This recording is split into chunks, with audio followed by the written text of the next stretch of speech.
non-profit concern, non-profit organization accounting, and we are learning today 8th solve problem on page number 83. On page number 83, we have 9 problem, and it is a accounting of a doctor who is doing medical practice. Dr. Abhinav Bharat has started practice of medical practitioner on 1st April 2019. अभिनव भारत या डॉक्टरांनी नवीन व्यवसाय सुरू केलेला आहे आणि म्हणून अभिनव भारतचं हे नवीन business आहे. याच्यामध्ये जुनी बॅलन्स शीट नसणार आहे. He has given the receipt payment account for the year ended. तिकडच गेला पहिलं मीटर तिकडचं. तर या ठिकाणी अभिनवचं काय केलेलं रिसिप्ट पेमेंट अकाउंट दिलेलं आहे. पैसे काय आले, काय पैसे काय गेले. या ठिकाणी पेमेंट साइडला जर फोकस केलं तर पेमेंट आपण का करतो, तर दोन कामासाठी पेमेंट करतो आपण. Why we do payment we do for one reason is that we spend money for expenses. We spend money on expenses, or we purchase assets, or we pay old liability. तर या ठिकाणी payment का करतो आपण, खर्च आहे म्हणून payment करतोय, किंवा ऍसेट विकत घेतोय, किंवा जुन्या लायबिलिटीचं पेमेंट करायचं आहे. तर पहिलं पेमेंट काय आहे, फर्निचर. काय फर्निचर स्टुडंट्स, ऍसेट एक एक्सपेन्स आहे. Hello students, are you there? Asset sir. सांगा ना पटपट, थोडं लवकर सांगायचं. फर्निचर काही ऍसेट आहे, इक्विपमेंट्स पण ऍसेट आहे.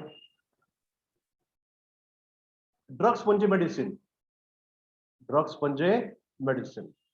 बरं, मेडिसिन बघ काय आहे, ऍसेट एक एक्सपेन्स आहे, एक्सपेन्स आहे. मेडिसिन काय एक्सपेन्स आहे. सॅलरी काय एक्सपेन्स आहे. भाडं खर्च आहे. कन्व्हेन्स खर्च आहे. स्टेशनरी खर्च आहे. लाईट बिल खर्च आहे. बाय जर्नल्स खर्च आहे. ड्रॉइंग्स तुमच्या कॅपिटल मध्ये मायनस होईल. ड्रॉइंग्स काय तुमच्या कॅपिटल मध्ये या ठिकाणी मायनस होईल, कॅपिटल मध्ये मायनस होईल. आणि शेवटी तुमचा जो बॅलन्स आहे हा तुमचं काय कॅश बॅलन्स आहे, ही तुमची ऍसेट आहे.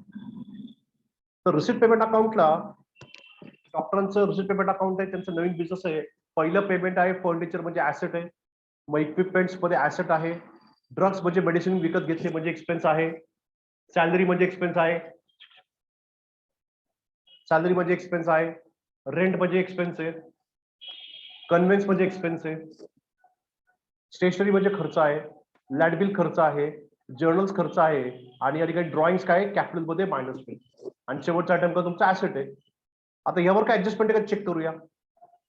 ऍडजस्टमेंट नंबर 1 काय, फर्निचर आणि इक्विपमेंट्स वरती डेप्रिसिएशनची ऍडजस्टमेंट आहे.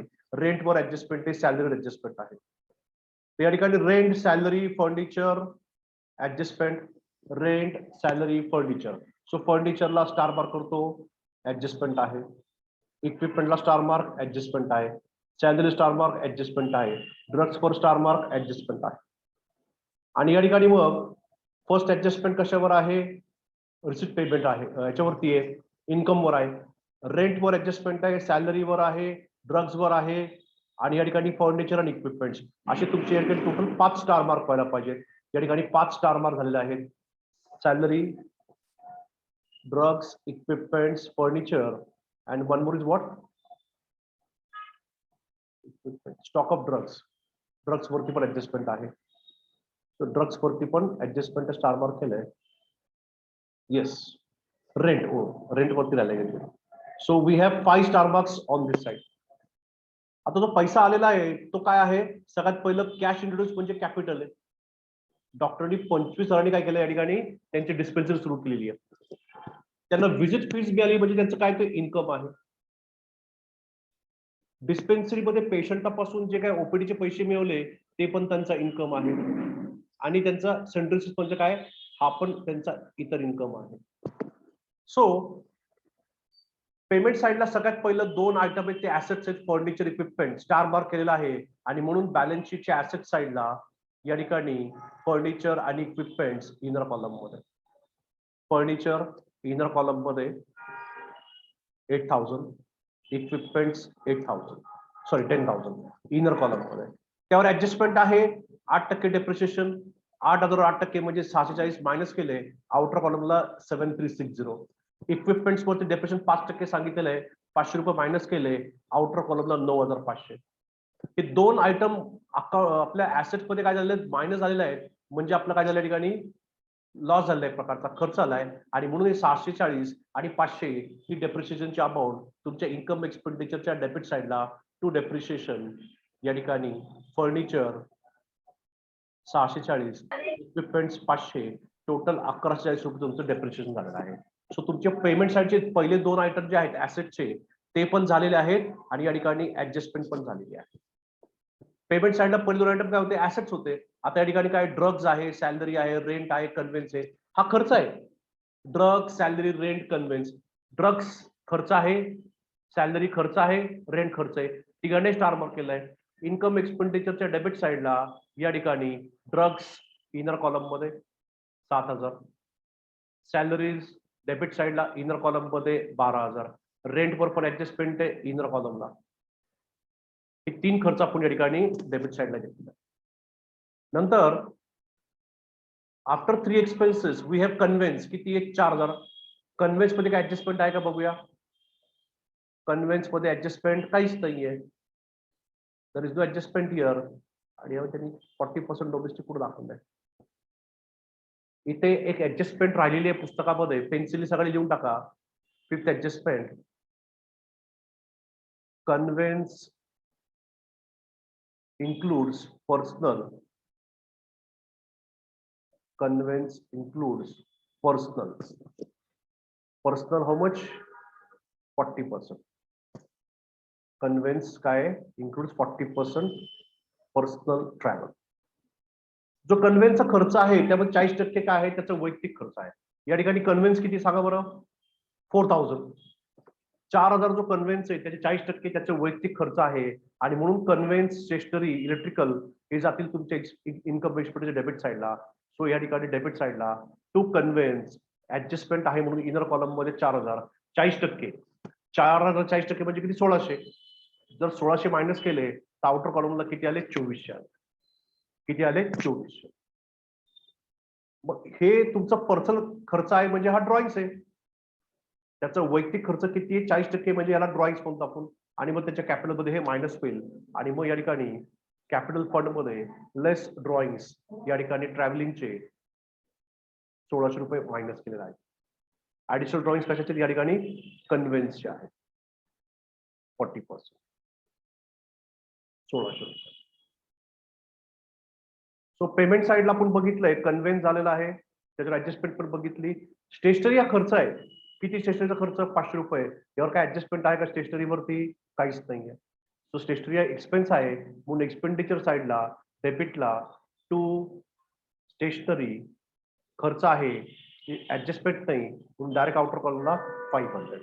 इन्कम एक्सपेंडिचरच्या डेबिट साइडला, इन्कम एक्सपेंडिचरच्या डेबिट साइडला एक्सपेंडिचर मध्ये या ठिकाणी खर्च किती आहे स्टेशनरीचा 500.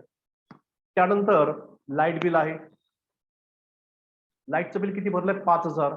जर्नल्स 500 रुपये. या ठिकाणी लाईटचं बिल त्यांनी भरलेला आहे, तो खर्च आहे तो किती आहे 5,000. To litre charges 5,000. जर्नल्स म्हणजे एक प्रकारचे पुस्तकं, बुक्स. किती रुपयाचे बुक्स आहेत 500 रुपयाचे. हे सुद्धा खर्च आहे, याला ऍडजस्टमेंट म्हणून डायरेक्ट आउटर कॉलम मध्ये 5,000 आणि 500. तर या ठिकाणी पेमेंट साइडला आपण जर पाहिलं तर या ठिकाणी काय आहे फर्निचर झालंय, इक्विपमेंट झाले, drugs, salaries, rent, conveyance, stationery, light bill, journals, drawings capital मध्ये मायनस होईल. किती ड्रॉइंग्स आहेत 15,000. 15,000 ही अमाऊंट तुमच्या नवीन बॅलन्स शीटच्या लायबिलिटी साइड मध्ये कॅपिटल फंड मध्ये लेस ड्रॉइंग्स 15,000. या ठिकाणी त्यांनी नवीन कॅपिटल आणलं होतं 25,000, त्यामध्ये लेस ड्रॉइंग्स किती आहेत या ठिकाणी 15,000 काय केलं कॅपिटल मध्ये मायनस केलं. 15,000 मायनस ड्रॉइंग्स कॅपिटल मध्ये मायनस केलं. पेमेंट साइडला शेवटचा आयटम काय या ठिकाणी पेमेंट साइडला आफ्टर ड्रॉइंग्स या ठिकाणी शिल्लक रक्कम किती आहे 2,000. शिल्लक रक्कम 2,000 म्हणजे काय तुमची ऍसेट आहे म्हणून हे 2,000 रुपये तुमच्या नवीन बॅलन्स शीटच्या ऍसेट साइडला कॅश 2,000. नवीन बॅलन्स शीटच्या ऍसेट साइडला कॅश 2000. नवीन बॅलन्स शीटच्या ऍसेट साइडला कॅश इन हँड किती शिल्लक आहे 2000 रुपये. ती कुठे घेतली आपण बॅलन्स शीटच्या ऍसेट साइडला. आपली झाली पेमेंट साइड. आता फोकस करूया रिसिप्ट साइड वरती. रिसिप्ट साइडला या ठिकाणी इन्कम आहे. सगळ्यात पहिले त्यांनी कॅश आणली. कशाची कॅश आणली कॅपिटलची. किती आणली 25,000. कॅपिटल आणलं म्हणजे कुठे ते बॅलन्स शीटच्या लायबिलिटी साइडला. सो बॅलन्स शीटच्या लायबिलिटी साइडला या ठिकाणी कॅपिटल फंड नवीन त्यांनी सुरू केलेला व्यवसाय. So capital fund cash introduce 25,000 त्यांनी काढलेली कॅश आणलेली आहे. ती कुठे बॅलन्स शीटच्या लायबिलिटी साइडला capital introduce capital 25,000. After 25,000 then we have income. या ठिकाणी काय इन्कम आहे. पैसे आणले 25,000. नंतर त्यांनी व्हिजिट फी घेतलेली आहे. त्यांनी दुसऱ्या हॉस्पिटल जाऊन पेशंट तपासतो त्याच्याला पैसे मिळाले. किती मिळाले 10,000. आणि प्लस डिस्पेन्सरी मध्ये ओपीडीचे पैसे किती मिळाले 30,000. पण यावर ऍडजस्टमेंट आहे. ऍडजस्टमेंट नंबर 1 आहे. या ठिकाणी व्हिजिट फी किती येणं बाकी आहे 2,000 आणि डिस्पेन्सरीचे 5,000 येणं बाकी आहे. या ठिकाणी जी व्हिजिट फी मिळालेली आहे आणि डिस्पेन्सरीचे जे ओपीडीचे जे पैसे मिळाले याच्यावर ऍडजस्टमेंट आहे. ही अमाऊंट फायनल नाहीये. व्हिजिट फी 10,000 डिस्पेन्सरीचे 30,000. व्हिजिट फीचे 10 ओपीडीचे 30 असं या ठिकाणी इन्कम झालेलं आहे. By visit fees 10,000 by OPD fees 30,000. पण यावर ऍडजस्टमेंट आपण कुठे लिहिले ते इनर कॉलम मध्ये. कुठे लिहिले आपण ते इनर कॉलम मध्ये 10,000 अँड 30,000. त्यानंतर तुमचं पुढचा आयटम आहे तो म्हणजे काय कॅश कॅपिटल आणलंय. व्हिजिट फी झाली. OPD income to sundry receipt. किती इन्कम आहे 5,000. स्टार मार्क केलं नाहीये इन्कम आहे. हा जाईल तुमच्या इन्कम एक्सपेंडिचरच्या इन्कमला डायरेक्ट आउटर कॉलम मध्ये या ठिकाणी बाय सन्ड्री रिसिप्ट. किती 5,000 डायरेक्ट आउटर कॉलम मध्ये. याला काही ऍडजस्टमेंट नाही. आता ऍडजस्टमेंट चेक करूया. सगळ्यात पहिली ऍडजस्टमेंट काय आहे व्हिजिट फीस आपल्याला 2,000 रुपये येणं बाकी आहे. आपल्याला या ठिकाणी व्हिजिट फी किती भेटायची आहे 2,000 येणं बाकी आहे. आणि म्हणून या ठिकाणी बॅलन्स शीटच्या इन्कम एक्सपेंडिचरच्या इथे बाय व्हिजिट फीज आउटस्टँडिंग किती येणं बाकी आहे 2,000. 10 + 2 तुमचा इन्कम झालाय 12,000 रुपये. तसंच या ठिकाणी डिस्पेन्सरीचे 500 रुपये मिळणार आहे. डिस्पेन्सरी किती मिळाले 500 रुपये येणं बाकी आहे. डिस्पेन्सरीचे 500 रुपये या ठिकाणी किती 500 रुपये 30,000 + 500 असे टोटल तुमचा इन्कम झालाय ओपीडीचा 30,500. किती झालाय 30,500 तुमचा इन्कम झालेला आहे. आता हे 2,000 रुपये व्हिजिट फीची आलेले नाहीये ते मिळणार आहे. आउटस्टँडिंग आहे. हे 500 रुपये तर मिळणार आहेत. म्हणजे काय हा तुमचा ऍसेट आहे. हे 2,000 रुपीचे व्हिजिट फीचे येणं बाकी आहे आणि ओपीडीचे 500 रुपये तपासून येणं बाकी आहे. हे तुमचं इन्कम आहे पण ते आलेलं नाहीये ते मिळणार आहे आणि म्हणून ऍसेट आहे. बॅलन्स शीटच्या ऍसेट साइडला या ठिकाणी outstanding visit fees 2,000 rupees. Outstanding OPD fees 500 रुपये. हे तुम्हाला अमाऊंट मिळणं बाकी आहे. This amount is receivable. This is your first adjustment. ही झाली तुमची first adjustment. Visiting fees outstanding वगैरे. या ठिकाणी आउटस्टँडिंग एक्सपेन्स भाडं आणि पगार देणं बाकी आहे. भाडं 500 रुपये देणं बाकी आहे. पगार 1,000 रुपये देणं बाकी आहे. तर हे 500 रुपये तुम्हाला रेंट मध्ये ऍड करावं लागेल आणि सॅलरीचे या ठिकाणी 1,000 रुपये. रेंटचे 500 सॅलरीचे 1,000 रुपये तुम्हाला येणं बाकी आहे. मग रेंट मध्ये 500 रुपये तुम्हाला पेमेंट करायचं आहे. रेंटचं एक्सपेन्स आहे. रेंटचे 500 रुपये द्यायचे आणि सॅलरीचे 500 रुपये द्यायचे. या ठिकाणी रेंटचे आउटस्टँडिंग 500 रुपये ऍड केले बघायचे. ऍड आउटस्टँडिंग रेंट या ठिकाणी किती केले 500 रुपये. ऍड आउटस्टँडिंग रेंट 500 रुपये ऍड केले तर टोटल तुमचं या ठिकाणी आउटस्टँडिंग किती आहे मग 6,500 रुपये टोटल खर्च आहे कशाचा रेंटचा. तसंच तुमचं या ठिकाणी सॅलरी पण आउटस्टँडिंग आहे. सॅलरी आउटस्टँडिंग किती आहे 1,000 रुपये. सो 12 + 1 13,000 तुम्हाला या ठिकाणी 1,000 आणि 500 रुपये हे द्यायचे आहे. हे इन्कम झाले एक्सपेन्स झालेला आहे म्हणून 12,000 प्लस या ठिकाणी 1,000 असं तुमचं टोटल काय झाले 13,000 रुपये. कशाचा खर्च आहे सॅलरीचा खर्च आहे. कसला खर्च आहे सॅलरीचा खर्च आहे.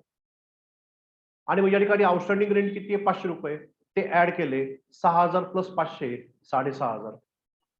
यापैकी 500 रुपये आउटस्टँडिंग आहे 1,000 रुपये आउटस्टँडिंग आहे. आपल्याला पगार द्यायचा 1000 रुपये, भाडं द्यायचं 1000 रुपये, देणे म्हणजे लायबिलिटी आहे. And therefore this amount will appear in the balance sheet liability side, that is outstanding rent and outstanding salaries.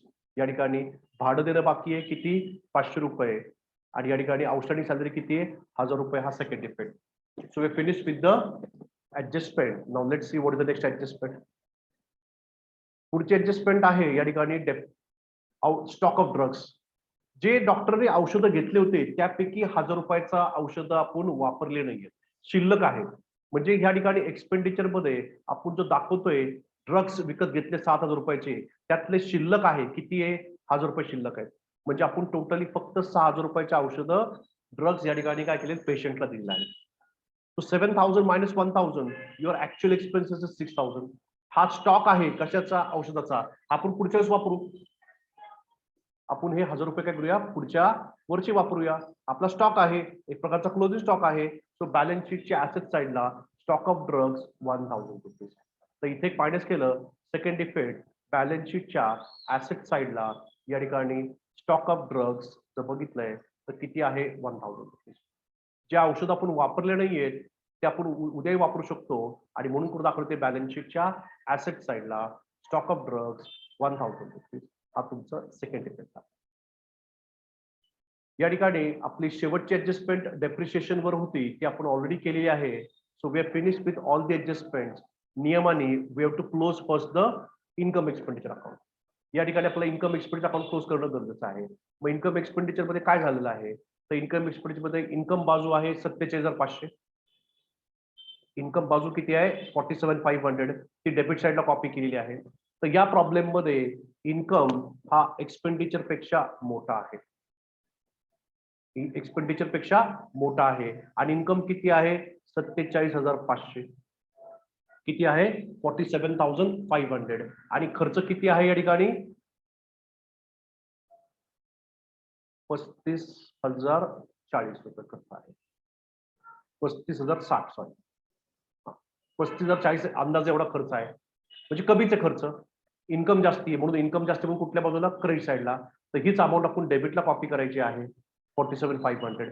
या 47500 मधून आपल्याला हे सगळे डेबिटचे खर्च मायनस करायचे आहेत. मग तुम्हाला या ठिकाणी काय मिळणार आहे, सरप्लस मिळणार आहे. काय मिळणार आहे, सरप्लस. सरप्लस काय आहे, इन्कम जास्ती आहे, इन्कम जास्ती आहे, खर्च कमी आहे, आणि म्हणून तो डिफरन्स म्हणजे सरप्लस 12460 रुपये. हा सरप्लस आपल्या बॅलन्स शीटच्या कॅपिटल फंड मध्ये ऍड होणार आहे. बॅलन्स शीटच्या लायबिलिटी साइडला कॅपिटल फंड मध्ये डॉक्टरांचा या ठिकाणी सरप्लस झालेला आहे हॉस्पिटलचा, तो म्हणजे 12460. 25 मध्ये 12 ऍड केले, 34460. ड्रॉइंग 15 मायनस केले, राहिले 22460. त्यात आपण जर ड्रॉइंग्स मायनस केले तर आपलं टोटल कॅपिटल फंड आउटरला येईल 20860. 20500 आणि 1000 टोटल तुमची ऍसेट साइड लायबिलिटी साइड आली 22360. आणि या साइडला ऍसेट साइडला टोटल किती आलेली आहे, 22360. तर या पद्धतीने तुमची बॅलन्स शीट टॅली झालेली आहे. असा हा प्रॉब्लेम नंबर 8 हा तुमचा नॉन प्रॉफिट होता. तुमच्याकडे डाऊट्स आहेत का कोणाचे, स्टुडंट्स? हो सर, बोला ना, काय डाऊट आहे? समजलं. नक्की का?